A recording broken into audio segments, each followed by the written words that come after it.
Hello.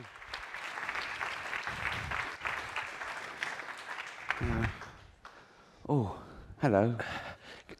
Good morning, everyone. Good morning, Ricky. Hello. Now, we're going to talk about political correctness. Political correctness, wokeness, virtue signaling, and being seen to do the right thing are things which affect all of us, especially professionally and especially in our industries. Much as what has happened in the last few years has been for the good, shifts in the culture that have made society a better place to be, a better place to live, and a better place to work and play, but possibly not in the world of comedy. These days, if you make a joke and it insults just one person, then that joke becomes invalid, null, and void. One man is railing against this. He's here, the wonderful Ricky Gervais. Can we have another round of applause, please, for Ricky Gervais? And it may not have escaped your notice that he's had a very successful show, Afterlife, recently, but for the 3 people in the audience who may not have seen it, we have a short clip. Why don't you throw yourself into your work, okay? It's what depressed people do, sometimes. It's hard for me to throw myself into my work when my work is often talking to a plumber on the estate who's grown a potato that looks like Lionel Richie. That made the front cover. It did look like him, though. You know, actually, this is a good time. We've got quite a lot of exciting leads at the moment. Leeds. Yeah. Like with Woodward and Bernstein. Yeah, they are leads. Go on, what leads All right. do we have? A woman called in the other day. When she drags her dustbin, it sounds like Chewbacca. No, all right. Woman on Blagdon Road woke up Chinese. And she wasn't before. No, I get the angle. Okay. Man who got sent the same birthday card 5 times. Really? Yeah. Really? Yeah. Right, let's get to the bottom of that ASAP. Well, yes, why don't you? Because that is your job. I know. Yeah.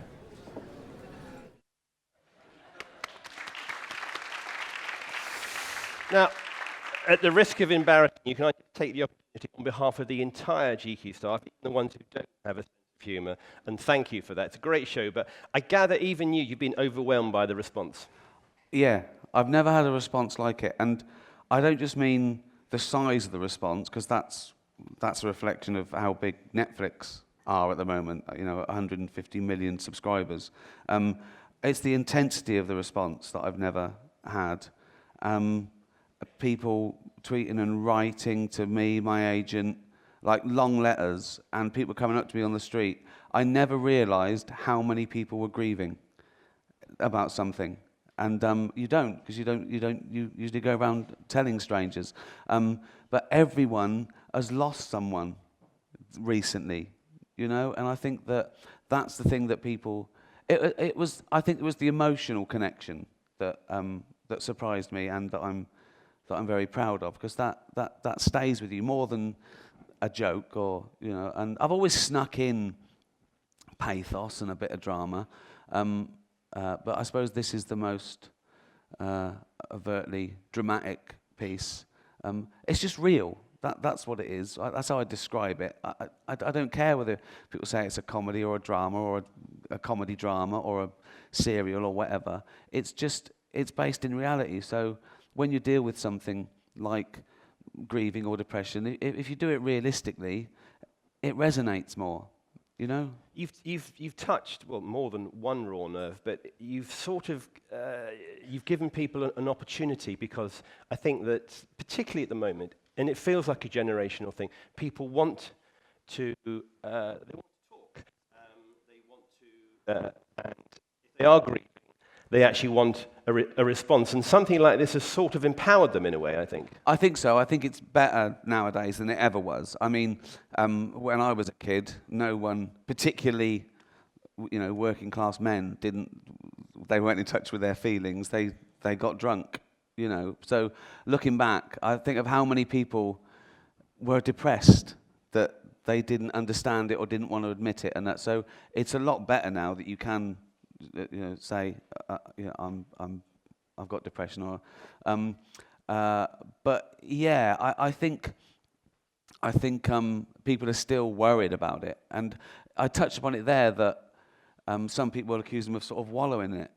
When people are depressed, it goes on, and people say, "Oh, come on, snap out of it." It's like people get bored with other people being, legitimately depressed about something, and. But it wasn't really about that. The thing that came first with this, usually things start with character, particularly with a sitcom, because that's more important than plot or concept, you know. But with this one, like David Brent existed before The Office, Derek existed before the program, and then you find a place to put them. But this, the first idea I had was, imagine if you lost everything, and you had nothing to lose. You could do what you wanted. It'd be like a superpower, and that was the seed of it. And I thought, well, what would be losing everything? Well, the love of your life. And then what? Maybe he nearly commits suicide, but the dog's hungry. So, and then he gives him long enough to think, okay, I'll do this living thing for as long as I want. I'll do what I want. And then if it gets too much, I can always kill myself. So he treats it like it's a superpower. You can always kill yourself. So obviously there's a comedic element to that as the audience, we're laughing at two things, really. We're living vicariously through his candor and his freedom. Suddenly, he says things that we can't say. You know, he says things we can't say. We could, but we don't want to because of the consequences. We want to be liked. We don't want to hurt people's feelings. So we don't say what we want all the time. And we shouldn't. We'd be a psychopath, right? And the other thing we're laughing at is like the staple of all comedy. We're laughing at an ordinary guy who's trying to do something he's not equipped to do. And he's trying to make himself a badass. And he can't, because he's basically a nice bloke. So he's not a psychopath. He's trying to be so he doesn't feel pain anymore, but he can't, because he fails at every... He loves the dog, the vulnerable. He loves his nephew. He's nice to the new girl. She's vulnerable. He's nice to the old lady in the graveyard because she's vulnerable. So he's a decent bloke trying to be, you know, Death Wish, right? So, but within that, there's lots of real issues. And as I say, I always try and do naturalistic acting.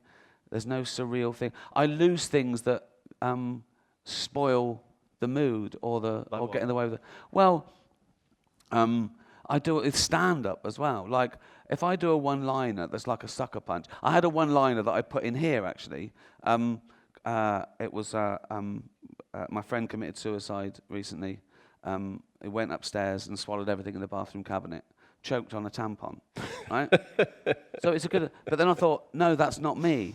Because if I do that, they might think the true stories are made up. Yeah. So I lose it. Because my stand-up, I want it to be real, and you know, so it's all about the overall package. So you might lose a really funny scene that takes away from the plot for too long, because they don't know what they've missed. So they just watch the 25 minutes you leave in, and that's really important. I think otherwise it just becomes a mishmash, a sketch show, and there's no reason to watch it. So if you let the character and the plot take you along for as long as it's interesting. And that stops you being self-indulgent as well. To know that you've lost great gags or great sketches that would just take you away from take your eye off the ball for too long. One of the things that I've always felt about your comedy is that it works because it's done with such conviction. It's confident. You're a very confident person, a very confident writer. But was there any point when you were writing this that you thought, actually, this is too dark and it might not connect? Yeah, and it's not that I'm confident that I think everything I do will be accepted and lauded. It's that because I can't second guess anyone, and you can't. All you have to do is please yourself. That's all you can do. If you start second-guessing people or worrying about stuff, it becomes so anodyne and safe and homogenized, and you're doing something that someone else did, and it doesn't really please anyone. So I'd rather 1 million people think this is the best show they've ever seen than 10 million people go, yeah, it was all right. It was nice. And you can only do that by just pleasing yourself, because if you bring we're all so different, and if you just bring your own blend uncompromised to the table, it's going to be different enough. And there's 7 billion people in the world. So you only have to please a very small percentage of them to have a cult hit on your hands. So that's why... This is not a cult hit. Well, yeah. Well, I suppose it is because in any one country, it's certainly not the biggest show. It's just that most countries that are the biggest thing in their country don't travel the rest of the world. But what I'm confident about is I want it to turn out like I wanted it to turn out, and that's all. And if you get your own way and it turns out like you wanted, you're pretty bulletproof. So, and I think lots of people start off with those good intentions. They start off militantly. I'm going to do this. I'm going to do something different. No one's going to interfere. And then a broadcaster says, "Oh, if you take out a couple of the C words, we can put it on at 9 o'clock." Oh, okay. You might get a letter about that. You better change that. And then people panic and they water it down, and then that's what happens. I've always tried to get fine edit, and luckily I got fine edit from the first thing I did, The Office. I think that was because it didn't cost anything, no one cared much. It went out on a Monday night on BBC Two and in the summer, right? And once you get it once, if you keep delivering, you keep getting it. And I've been very lucky. But to get that fine edit, the compromise has been I've gone to smaller broadcasters who left me alone. So it was BBC Two, not BBC One. It was Channel 4, not ITV. It was HBO, not NBC.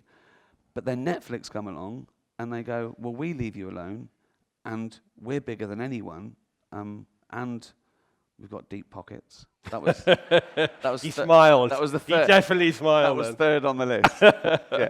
But then that would have been a compromise. If Netflix came along and said, more people will watch it, you can do anything, but we can't pay you, that would have been a consideration. Do you know what I mean? So when we talked about this before, when we were doing the interview for the magazine, we talked about the enormous freedom that Netflix has afforded you. But I remember you saying that actually you started to second guess yourself because you wanted someone to maybe say, because it wasn't complete carte blanche. Well, when I started off, I was sort of like, I'd heard war stories and terrible things about people's things being ruined, so I only sort of directed it to protect the writing initially, and then that was the, I think that I didn't want anyone interfering. I thought they'd ruin it, so I was very militant. But now I'm secure that it is my choice. I can ask people what do you think, and it doesn't. Because I know it's up to me whether I use it or not. Yeah. And I think early days, people are scared. They're scared of things being interfered with, or they're scared of the compromise, or they're scared of it being ruined, And I've been very, very lucky. Also, I'm not a maniac. It's like if they go, you can do what you want. I'm not going to go, okay, let us show them. I'm going to stand in a field and just say cunt for an hour, right? It would be a Pyrrhic victory. So someone's commissioning that right now. Exactly. Yeah. So I'm still trying to make things that people watch and love, and I want to get money to do another one. So I think people should sort of stop fearing artists more. Yeah. But because the distribution model has changed, and because streaming is now so important, is this contributing to the eventual death of the BBC, because the BBC is sort of unnecessary now? If someone's going to give you creative freedom and they're going to pay you, why would you go through a vehicle like that for the kudos? Well, it's sort of it's the similar model. The only way it differs is politically, because people pay the BBC to have the BBC, and then the BBC make them programs that they like or they don't, and and it's. But politically, the BBC answer to people. That's the problem. So they're bullied by some newspapers, and they don't want to get one letter of complaint. I've spoken when I work with the BBC, and all of them, not just the BBC, but I've done chat shows for anyway, and they say, "Oh, we're worried about showing that clip." I go, it's fine. This is why it's okay. And some they just want to hear a defense of it. And I say, I'll write the letter. Because sometimes they fear just having to write the letter. I remember I did a sketch once on the 11 o'clock show, and it was about a benefit cheats or means testing, right? And the joke was, I played an awful sort of bigoted right-wing news reporter, and I was going, we should test them. We should see if they're really disabled. We should tip them out the wheelchair and set the fire alarm off and see if they run, right? And also, if they say they're deaf, they might not even hear the fire alarm. They would all this sort of nonsense, right? And someone at a lawyer or someone at Channel 4 said, "Oh, don't have a go at the deaf. They're very militant. Have a go at the blind." So it was nothing to do with morality. It was like, I'll have to write more letters. Right? And I go, well, one, the joke doesn't work, because blind people can hear the fire alarm, right? It's but apart from that, this isn't to do, this is the thing about political correctness, it's not correctness, it's political correctness. So it's often, oh, where do I get less flack? You know, so, and I can defend everything I've ever done.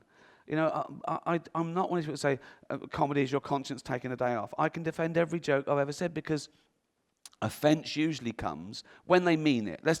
First of all, I think political correctness is good per se. I don't want people going around saying terrible things and hurting people's feelings all the time, particularly politicians. Right? But in art, it's different, and joke is very different. It's a very different thing. And when the offence comes, it's usually because they've mistaken the target of the joke with the subject, and they're not necessarily the same thing, particularly with irony. And with irony, you're purposely saying the wrong thing, and you're hoping that people are sensible and intelligent enough to get it and laugh at the stupid attitude. So confusion comes, okay? But you can't legislate against stupidity. You can only water a satire down so much until it's not satire anymore. And then you're standing up and preaching. You're standing up and going, racism's wrong, isn't it? And people go, yeah. Cheers, good night. You know? So as long as most people get the joke, and it's gettable, and there is a basis for it and a reason for it, and there's a comic conceit and a fair target, you can't worry about people not getting it or not liking it, because that's going to happen. There's nothing you can say that someone somewhere doesn't like. And most of it's taste. It's just they didn't like it, you know. A few examples. My first gig, I think, in New York, I made jokes about AIDS, cancer, famine, the Holocaust, everything, right? I did a joke about Anne Frank, right? The Nazis being so stupid they couldn't hear her type in a book, right? Okay. And it was a routine. And I got a letter of complaint from a Jewish society saying, we loved your show, but we did not appreciate the joke. I said, so you got the irony with the famine, cancer, AIDS, but you didn't like that. And of course I don't think that. I did and then they go, oh yeah, sure, okay. And most people do that, but we're human. So when we hear a thing about what we think is us, we go, well, that's a bit, we get it on all the other stuff. You can't see the wood for the trees, and that's human, right? But it's crazy to worry about one person thinking you mean them when you don't, you know? I tweeted once, why did the chicken cross the road? Hey, fuck you, my chicken died last night. You know? So someone's going to be going through your joke is going to remind people of a bad thing. And I put it in Afterlife, where I get offended by the joke about suicide. And Tom Mason says, he didn't mean you. It wasn't about you. He'd have said, hands up who's lost their wife recently to cancer. Oh, here's one for you. You know, we don't do that. We don't do that. It's not aimed at anyone. And this thing about punching up and down, they don't have to, your jokes don't have to punch anywhere. And who's to say what's up and what's down? But why have we reached this stage in our culture? Because everyone wants to be heard. And Twitter has amplified it. And the press have amplified Twitter. The worst bit of clickbait that goes around at the moment, I see it every day. Every newspaper, even reputable newspapers, have got a Twitter wing, right? And it's like, so-and-so said a thing, and people are furious. No, 0.00001% of people are furious. The rest of us don't give a shit, and we wouldn't have heard about it if you hadn't fucking put it in your paper. And then people are furious. 2 tweets. Like, Ramboy 23. I didn't like it. Rah. It's like desperate. It's like, you know, the internet is shouting out of a window. It's reading every toilet wall in the world at once. You wouldn't go and argue with graffiti. You wouldn't go in a toilet wall and go, what the fuck is he, why did he say that? Yeah, I do a bit in humanity. I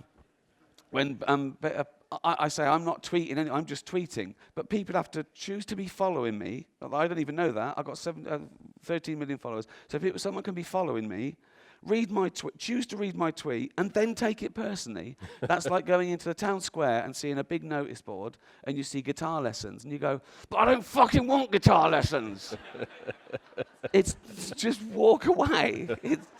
People take things personally now, right? Or they pretend to be heard. That's the other thing. I think that's a lot of it, that some people have their day on Twitter being heard, being offended. So you're basically saying that we have reached this stage purely because of social media. That's the only reason. No, it's just another outlet for narcissism. That's all it's done. It just amplifies things. There's always been things like that. But, 15 years ago, if you wanted to write a complaint to the BBC, you say, you get out your pen and paper and go, dear BBC, I can't fucking be bothered. Now you tweet something, someone else gets involved, they get involved, a press person's reading it, it's a story. Because it's a spur of the moment. It's shouting out of a window and someone shouting back.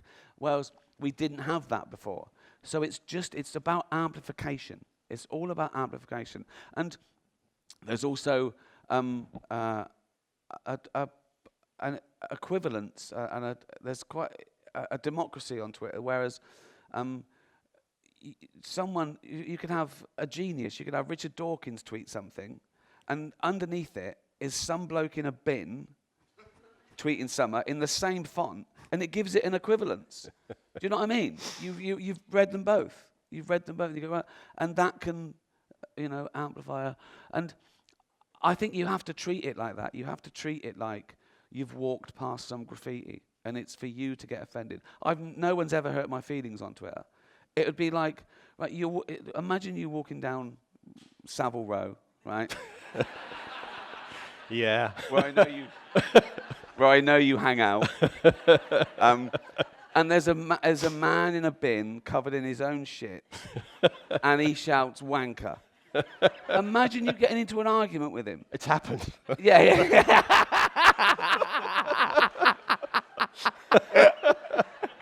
Yeah.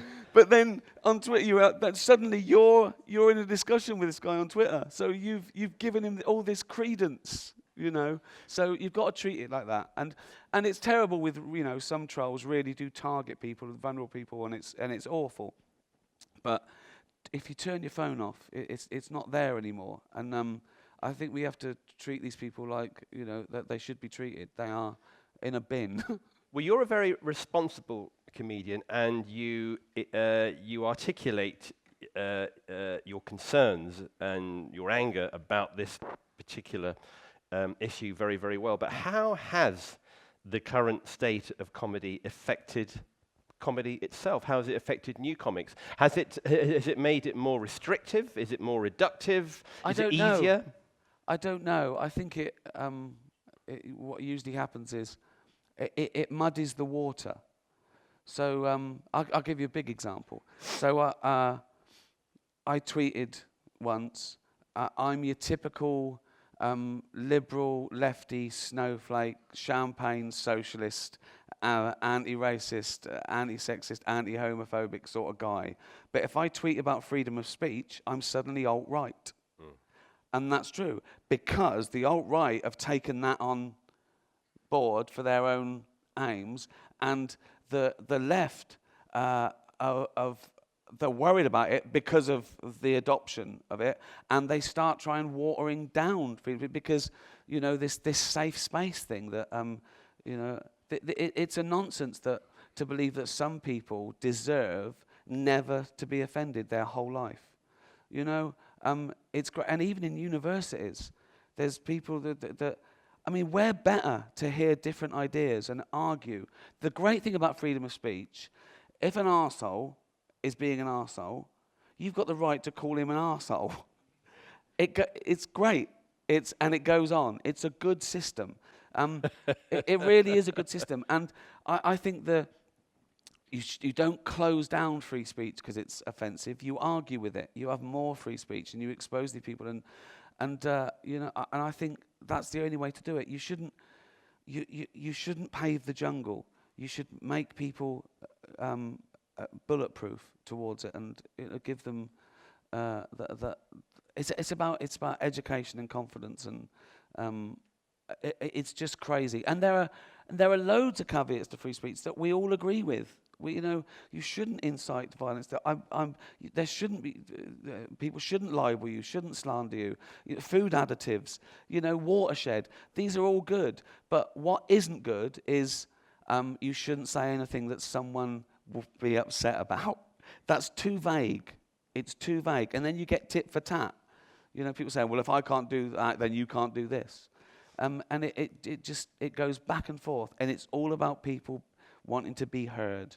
That's all it is. Okay, we've unfortunately we sit and listen to you all day, but we're running out of time. But just final question: how does this change?